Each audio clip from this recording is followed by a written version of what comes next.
Brian Moran, founder of Government CIO. Welcome to Government CIO Magazine. Hi, this is Olivia Ung with Government CIO Magazine. Today we'll be chatting with Bruce Paton, Chief Technology Officer at the Defense Logistics Agency.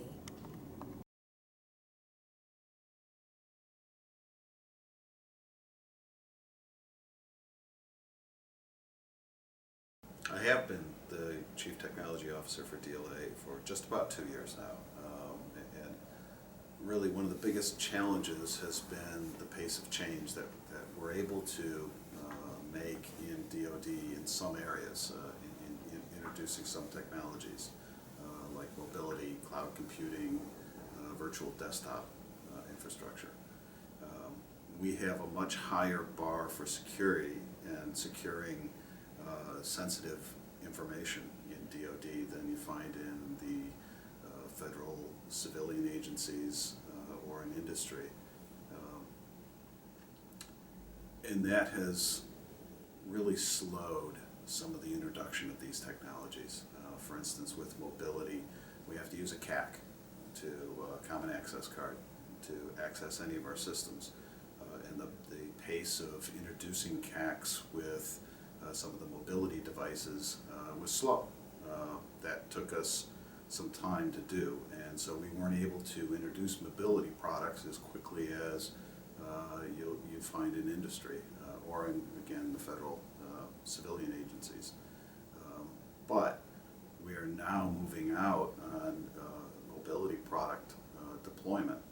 We're really doing kind of an about face, whereas in the past, historically, we have limited mobility products, essentially the BlackBerry, to a small number of users with a very high threshold for approval. We're changing that, and we're offering iPhones now we're beginning to offer iPhones to all of our DLA teleworkers, which is a large segment of our population because we're a very telework heavy agency. So in doing that, we're putting out a platform that we're going to be able to leverage in the future. And we're looking forward to new technologies like derived credentials that will make it easier for us to deal with or to use the CAC with those devices. Cloud computing is another good example where we have a much higher bar in DOD than you find in other areas. FedRAMP isn't enough for sensitive information. It's enough for publicly releasable information, but information that is more sensitive for official use only, we have a much higher bar for securing that information. So it's been very difficult. We really haven't gotten anything into the commercial cloud at that level. But we are now moving forward with a contract called Collaboration Pathfinder, where it's a contract with Dell, and we're partnering with the Air Force to move to Office 365 for all of our DLA users. It's a big deal in DOD. It's, I think, the biggest commercial cloud contract so far, and it's something we're very excited about. On the other side, where we have publicly releasable information, we've decided to go to the defense media activity and move all of our public web pages to the defense media activity, which works well for us because it really puts us into a position where all we have to do is content management. It's closer to software as a service, which is where we want to go with commercial cloud computing. We want to move up that commercial cloud stack to software as a service so we can really leverage those services and shrink our responsibilities for hosting.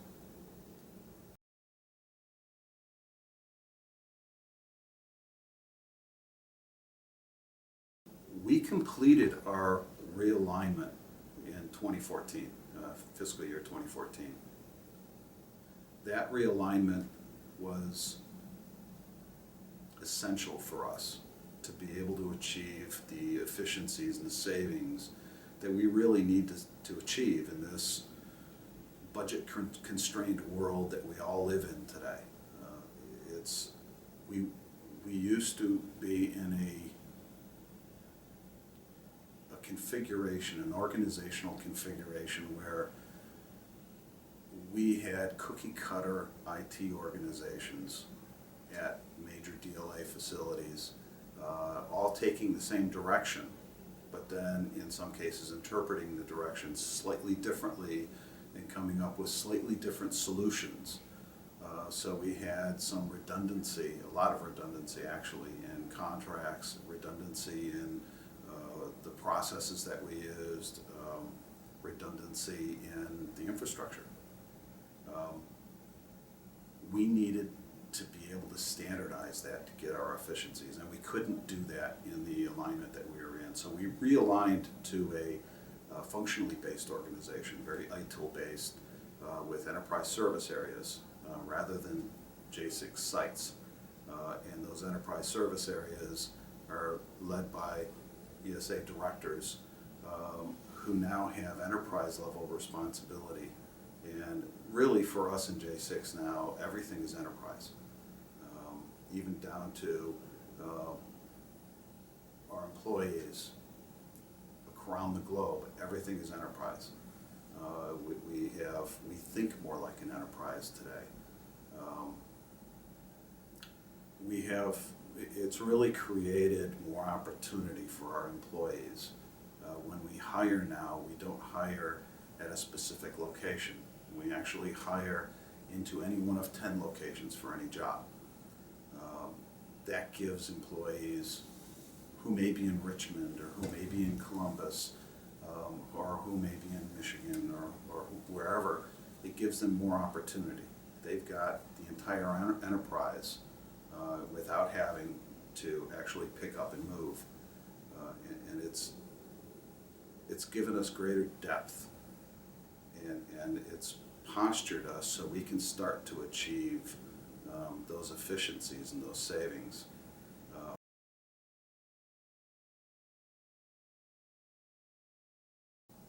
The next part of this vision is really to mature our processes and to introduce all of that standardization, to do all that work that we've now positioned ourselves to do. Continuous process improvement never ends. We're always going to be improving those processes, and we want to get our processes to the point where DLA end users have the same experience no matter where they are in the agency. They have the same IT experience. They're able to focus on their logistics jobs rather than focusing on the IT that they use.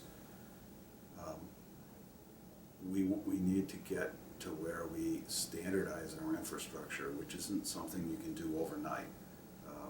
We have to use the natural life cycle of the equipment in many cases, where we replace equipment with more standardized equipment. We, in some cases, can collapse functionality from where it was in multiple sites into one enterprise capability, collapsing our enclaves, for instance, where we had enclaves at every one of these sites. Now we can collapse it into a single DLA enclave. That will allow us to retire some of that infrastructure that's out there and focus on the consolidated infrastructure. That's going to take time to do. Maturing our processes and consolidating that is going to take time. This has been really a huge change for us. We had to go through organizational change to do it, which is not easy at this scale. We also had to go through a vast amount of cultural change. It's a different way of doing business for our employees and for our technicians. Maturing that is going to take time, and that's really where we're going with this vision, to be able to mature this to become really this world-class organization.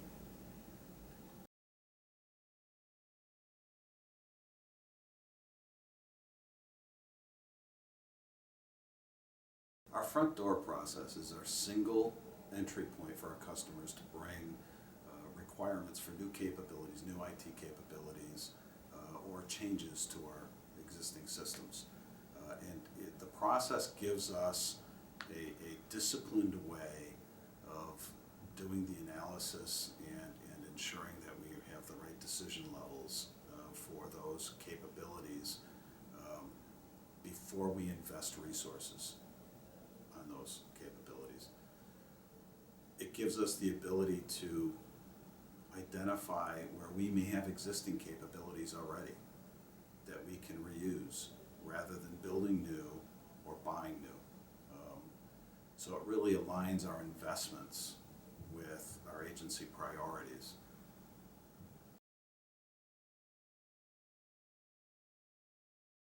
So our J6 Enterprise Technology Services contract is a new contract that is really a consolidation of all those contracts where we had redundancy that I talked about earlier.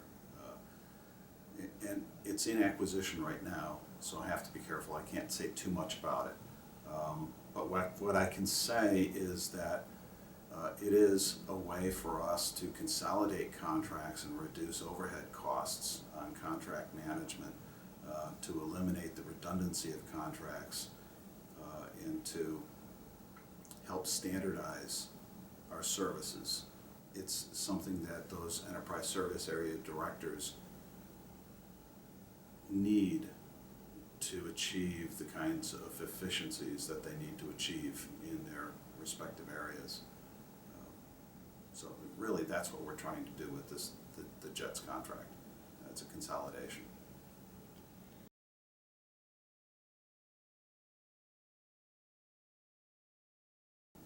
There's going to be a lot of change. The industry is changing. I see far more use of the commercial cloud than we use today. I think the commercial cloud will break open, and in 10 years I think some of our major business systems may be supported out of the commercial cloud. I see a much greater use of platform as a service and software as a service, moving us up that stack again. I see fruition for some of the efforts that we're doing today with Virtual Desktop Initiative, with mobility products, with Office 365. Our vision is for our DLA employees to be able to access our systems from anywhere on any device. And we really want to put their DLA phone in their pocket so that they're able to use voice over IP services on those phones. They're able to make government calls wherever they are. They're able to get, eventually in 10 years, even business systems be able to do some of the processes that they do in our enterprise business system on their phone in some cases. So I think there's going to be a lot of change for the end user. We will be moving within 5 years in DLA information operations. We'll be pretty much out of the hosting business with the exception of the 2 data centers that we're going to keep open. All of our other data centers will be closed, and all of our systems will either be hosted by DISA or they'll be hosted in the commercial cloud, which will give us the ability to focus on our end users and the warfighter, and improving the services and improving the resiliency of our systems, and really, by extension, our end users.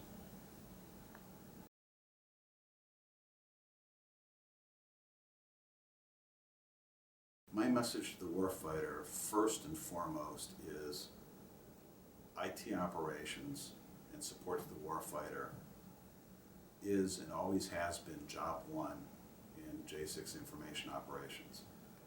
It trumps everything else. Keeping our systems running so that the warfighter can get what they need, so that DLA logisticians can focus on logistics, those needs to the warfighter is our primary concern, and it always will be. So that's my message to the warfighter.